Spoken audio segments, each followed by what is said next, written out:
માત્ર એક 11 કરવાથી મોક્ષ મળી જાય કે ગંગા સ્નાનથી મોક્ષની પ્રાપ્તિ થાય ખરી? સંભવ છે?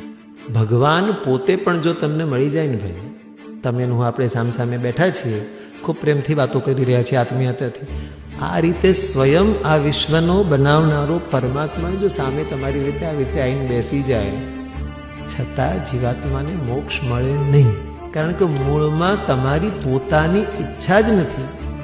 દુર્યોધનની સામે પણ એ જ કૃષ્ણ હતા, અને અર્જુનની સામે પણ એ જ કૃષ્ણ હતા, અને જ ભીષ્મ પિતામહ જેવો જીવ કે જે હવે પ્રાણ છોડવાના છે કે કેશવ, મારા જ્યારે અંતિમ શ્વાસો ચાલતા હોય એ સમયે મારે આંખોની સામે આપ જોઈએ, મારે બીજું કોઈ નથી જોઈતું. એટલે આ જે ભૂખ છે તો મને પરમાત્મામાં મળી જ જવું છે. તો પછી તમારી સામે કદાચ ભગવાન નહીં હોય તોય તમારી મુક્તિ નક્કી છે. પણ જો તમારી સામે સ્વયં પરમાત્મા બેઠો હોય પણ તમારું ધ્યાન બધું સંસારમાં જ હોય, તો ભગવાન મને ગાડી આપી દે, મને જોડે મારુતિ છે ને મારે BMW જોઈએ છે, તો